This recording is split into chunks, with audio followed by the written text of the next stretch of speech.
Sir group 1 అనేది చాలా పెద్ద ఎగ్జామ్. యూపీఎస్సీ తర్వాత గ్రూప్ 1 రాష్ట్ర స్థాయిలో ఒక ఉన్నతమైనటువంటి ఎగ్జామ్. సో గ్రూప్ 1 అభ్యర్థులు అంటే ఇప్పుడు మనకు 2022లో వచ్చిన నోటిఫికేషన్ ఏదైతే ఉందో 26 వరకు అంటే దాదాపుగా 4 ఇయర్స్ మనకు 25 ఇప్పుడు. సో ఇంకా కోర్టులో నడుస్తూనే ఉంది. సో 3.5 4 ఇయర్స్ వరకు మనకి నోటిఫికేషన్ నడుస్తూ ఉంది.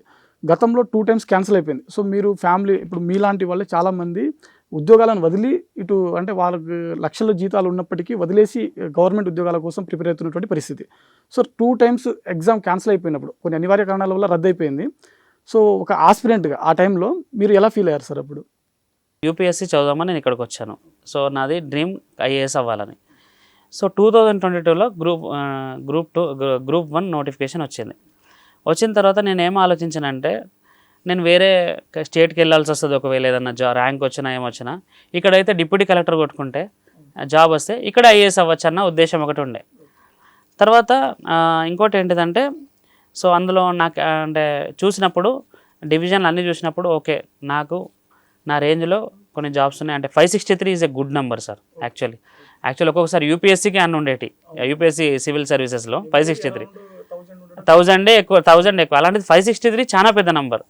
సో ఇప్పుడు కాకుండా ఇంకెప్పుడు అన్న కాన్సెప్ట్ ఒకటి వచ్చింది నాకు, డూ ఆర్ డై సిచ్యువేషన్. ఇంకా సో 2022లో ఇక నేను నా ఫోకస్ని షిఫ్ట్ చేసిన గ్రూప్ 1కి. ఫోకస్కి షిఫ్ట్ చేసిన తర్వాత ఇంకొకటి ఏంటంటే ట్రాన్సిషన్ చాలా ఈజీ సార్ యూపీఎస్సీ వాళ్ళకి. ఎందుకంటే almost 60% to 70% of the syllabus same ఉంటుంది. ఒక Telangana history, Telangana geography, Telangana movement దాకా కాకుండా మిగతా అంతా ఆల్మోస్ట్ యూపీఎస్సీ వాళ్ళు ఇక్కడ తెలంగాణ గ్రూప్ 1 ఆల్మోస్ట్ సేమ్ ఉంటుంది. సో ఇంకా యూపీఎస్సీ ఇంకొంచెం పెద్దగా ఉంటుంది, కానీ తెలంగాణలో అంటే సిలబస్ ఇంకా క్షుణ్ణంగా అంటే ఎలాబొరేట్గా ఉంటుంది. సో నాకు ఈజీ అయిపోయింది, అది ట్రాన్సిషన్ చాలా ఈజీ అయిపోయింది. సో ఆ డిసిషన్ తీసుకునేటప్పుడు ఏంటంటే ఒక్కటి ఏంటిదంటే అప్పటికి నాకు ఒకటే అటెంప్ట్ ఉంది సార్, 2 అటెంప్ట్లు ఉన్నాయి యూపీఎస్సీకి. ఇప్పుడు దీనికి ప్రిపేర్ అయితే మళ్ళీ ఇది ఎప్పుడు జరుగుతుందో తెలియదు. మనకు తెలుసు గ్రూప్ 1 ఎక్కడ గ్రూప్ 1 తెలంగాణ గ్రూప్ 1లో 2011లో గ్రూప్ 1, 2016లో రాసిర్రు, వాళ్ళు 2019లో ఎక్కిరు. సో ఈ 2 ఇయర్లు ఎట్లా 2 ఇయర్స్ పోతే ఎట్లా అన్నది ఒకటి ఆలోచించిన. కానీ ఏదైనప్పటికీ ఆ గ్రూప్ 1 563 కౌంట్ అనేది నన్ను అంటే వస్తుంది కాబట్టి సో ఈజీగా క్రాక్ చేయొచ్చు అన్న ఉద్దేశం. అంటే కష్టపడితే ఇంతవరకు కష్టపడ్డాం, ఒక యూపీఎస్సీ మనది రాలేదు, it's not my cup of tea అనుకున్నా. సో ఇక్కడ టెస్ట్ చేద్దామని చెప్పి దానికి ఫోకస్కి మొత్తం ఇక్కడ మార్చేసాను సార్. ఓకే, అంటే నోటిఫికేషన్ వచ్చిన తర్వాత కంప్లీట్ యూపీఎస్సీని వదిలేసి గ్రూప్ 1కి షిఫ్ట్ అయిపోయినా. ఓకే సార్, 22 తర్వాత మనకు 22లో ఆల్మోస్ట్ గ్రూప్ 1, 2, 3, 4 అలాగే ఎస్ఐపిసి ఇలా చాలా నోటిఫికేషన్స్ వచ్చాయి మనకు. అవును. మీరు ఏమేమి అటెంప్ట్స్ ఇచ్చారు, ఏ పోస్టులకు మీరు సెలెక్ట్ అయ్యారు ఒకసారి చెప్తారు సార్?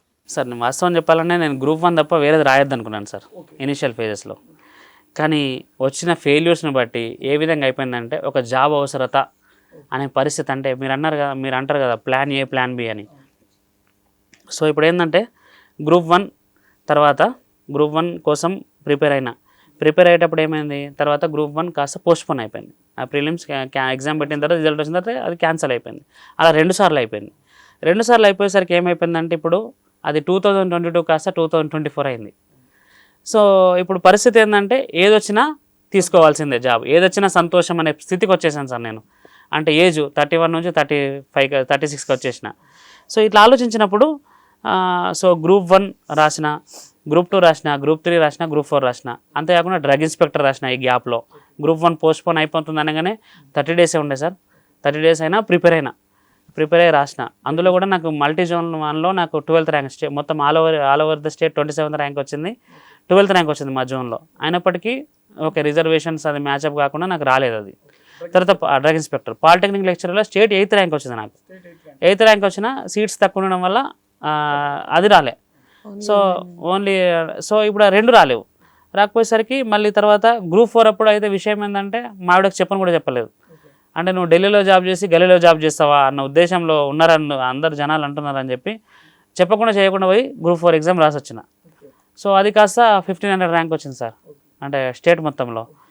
సో తర్వాత దానిలో కమర్షియల్ ట్యాక్స్ తీసుకుని నాకు తెలుసు గ్రూప్ 1, గ్రూప్ 2, గ్రూప్ 3లా పక్కా ఏదో ఒకటి నాకు వస్తుంది.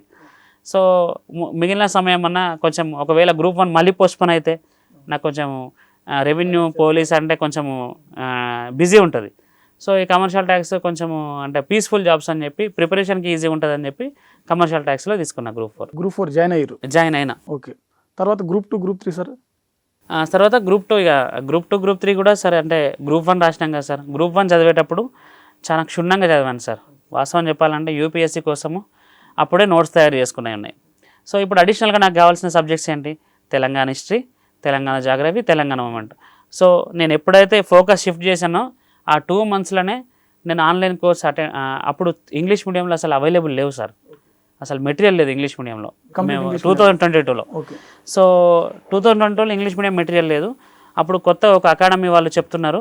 సో వాళ్ళ 2 monthsలో మొత్తం ఆల్మోస్ట్ తెలంగాణ మూమెంట్తో పాటు మొత్తం ఫినిష్ చేసిన కోర్స్ అంతా, నోట్స్ అంతా రాసుకొని తర్వాత మెల్లగా state syllabus books, SCERT books చదవడం స్టార్ట్ చేసిన. సో ఆ బుక్స్ అది మళ్ళీ అడిషనల్ నోట్స్ తయారు చేసుకున్నాను. అది నేను ఆ నోట్స్ ఈ నోట్స్ కలిపి కంపైల్డ్ నోట్స్. సో యూపీఎస్సీకి నోట్స్ ఆల్రెడీ ఉంది, తెలంగాణకి నోట్స్ ఇప్పుడు ప్రిపేర్ చేసుకున్నా. సో ఈ నోట్స్ అనేది సార్ నేను ఎక్కడ కూడా నోట్స్ మార్చలేదు సార్. అదే నోట్స్ ఈ 3 yearsలో గ్రూప్ 1కు అదే, గ్రూప్ 2కి అదే, గ్రూప్ 3కి అదే, గ్రూప్ 4కి అదే. సో ఆ నోట్స్ కాకుండా వేరే నోట్స్ ముట్టలేదు. ఓకే. సో గ్రూప్ 2 మీకు వచ్చిందని చెప్పి విన్నాను. అవును, గ్రూప్ 2లో ఏఎస్ వచ్చింది సార్. లెజిస్లేటివ్ సెక్రటేరియట్లో ఏఎస్ వచ్చింది, అసిస్టెంట్ సెక్షన్ ఆఫీసర్ వచ్చింది. ఎక్కడ చేశారు సార్ పోస్టింగ్? ఎక్కడ చేశారు? అసెంబ్లీలో వచ్చింది సార్. ఇంకా నేను జాయిన్ అవ్వలేదు, గ్రూప్ 1లోనే ఉన్నాను ప్రస్తుతానికి. అసెంబ్లీలో కూడా మీరు సెలెక్ట్ అయ్యారు, కాకపోతే సర్టిఫికేట్ వెరిఫికేషన్కి మీరు ఇంకా అటెండ్ వెళ్ళలేదు సార్. వెళ్ళను కూడా సార్, వేరే వాళ్ళు బెనిఫిట్ అవుతారు. చాలా మంది ఆస్పిరెంట్స్ ఎవరైతే ఉంటారో యూపీఎస్సీ కావచ్చు, గ్రూప్ 1 కావచ్చు, నోటిఫికేషన్ వచ్చేటప్పటికి అప్పుడే ప్రిపరేషన్ స్టార్ట్ చేసి ఉంటారు కొంతమంది ఫ్రెష్ గ్రాడ్యుయేటర్స్. అయితే చాలామంది ఏం చేస్తూ ఉంటారంటే ప్రిలిమ్స్ అయిపోయిన తర్వాత మెయిన్స్ ఆన్సర్ రైటింగ్ ప్రాక్టీస్ చేస్తామని అంటారు. సో అసలు ఆన్సర్ రైటింగ్ అనేది ఎప్పుడు ప్రాక్టీస్ చేస్తే బాగుంటుంది సార్? వాస్తవం చెప్పాలంటే చాలామంది, ఇప్పుడు నేను కూడా అదే తప్పు చేశాను సార్. ప్రిలిమ్స్ క్లియర్ అయితే మెయిన్స్ రాద్దామని అనుకున్నా. అది ఫస్ట్ 2 attemptలు ఆ విధంగానే తప్పు చేశాను సార్ నేను. కానీ తర్వాత నేను రియలైజ్ అయిందంటే sir, UPSC preparation starts only with answer writing sir. Paper మీద పెన్ను పెట్టకుండా యూపీఎస్సీ నేను చదువుకుంటా అనుకోవడం అనేది ఒక అపోహ మాత్రమే. అంటే మినిమం నాలెడ్జ్ అయితే ఉండాలి సార్ కొంచెం. అంటే పేపర్ మీద ఒక టాపిక్ ఇచ్చినప్పుడు మన దగ్గర ఒక 5 points అని ఉండాలి సార్.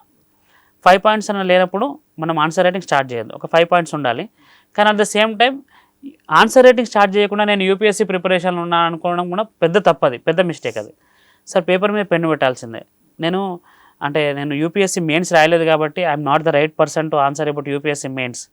కానీ నేను గ్రూప్ 1 మెయిన్స్ గురించి చెప్పగలుగుతా. ఏంటంటే నేను గ్రూప్ 1 ప్రిలిమ్స్ క్లియర్ అయిన తర్వాత ఫస్ట్ ప్రిలిమ్స్ క్లియర్ అయినప్పుడు mains కంబైన్డ్గా రాసేవాడిని, prelims mains.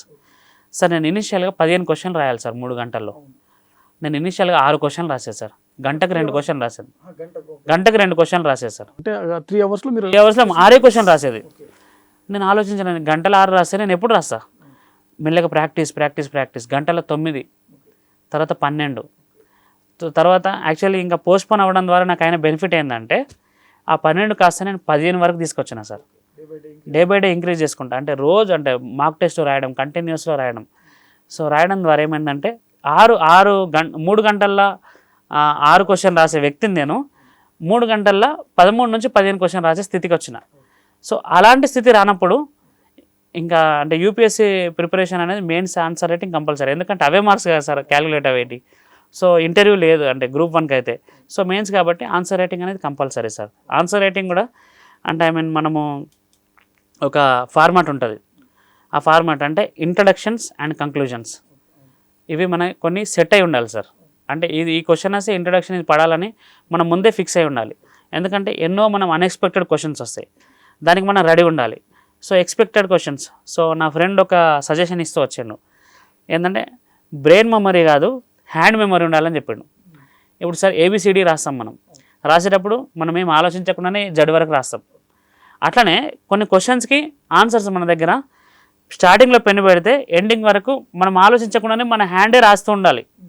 Hand memory చాలా ఇంపార్టెంట్. సపోజ్ తెలంగాణ మూమెంట్లో జెంటిల్మెన్స్ అగ్రిమెంట్ అని ఉంది, 14 points రాయాలి. ఆ 14 points నువ్వు ఇంకా ఆలోచించద్దు, అది పెన్ను స్టార్టింగ్లో పెడితే ఎండింగ్ వరకు రాసేయాలి అంతే. 8-point formula, 6-point formula. So ఇంకా దాని గురించి ఆలోచించద్దు నువ్వు. ఇంకా అది స్టార్ట్ చేసినామంటే ఎండ్ వరకు అయిపోవాలి. ఎందుకంటే ఇక్కడ సేవ్ అయిన టైము మనకు కొన్ని క్రిటికల్ క్వశ్చన్స్ వస్తాయి, క్రిటికల్లీ అనలైజ్ క్వశ్చన్స్ వస్తాయి. ఇప్పుడు సపోజ్ తెలంగాణ మూమెంట్లో పోయినసారి ఒక క్వశ్చన్ వచ్చింది, ములికి రూల్స్ అనే కొన్ని నిబంధనల గురించి. ములికి రూల్స్ వల్ల నష్టాలే వచ్చినాయి ఇప్పటివరకు. ఎప్పుడైనా క్వశ్చన్ నష్టాల గురించి, ములికి రూల్స్ వల్ల తెలంగాణ వ్యక్తులు ఏం నష్టపోయారని అడిగింది. కానీ అక్కడ క్వశ్చన్ ఏమి ఇచ్చారంటే ములికి రూల్స్ వల్ల లాభాలు నష్టాలు రెండు అడిగారు సార్. సో ఇప్పుడు ఏ విధంగా రాస్తాం సార్ దాన్ని, ఊహించని క్వశ్చన్ అది. సో అప్పుడు అలాంటి టైంలో మనకు క్రిటికల్ థింకింగ్ కావాలి. సో అప్పుడు మనం నష్టాలతో పాటు లాభాలని ఏ విధంగా లాభాలు, కల్చరల్ ఎక్స్చేంజ్ జరిగిందనో, కొత్త కొత్త టాలెంట్స్ వచ్చినాయనో, వాళ్ళ ద్వారా ఎన్నో నేర్చుకున్నామనో, సో ఈ విధంగా రాసినప్పుడే కదా sir demand of the question మనము అడ్రస్ చేసినట్టు అవుతుంది. సో అంటే ఈ ఆన్సర్ రైటింగ్ అనేది చాలా ఇంపార్టెంట్ సార్ నా దృష్టిలో.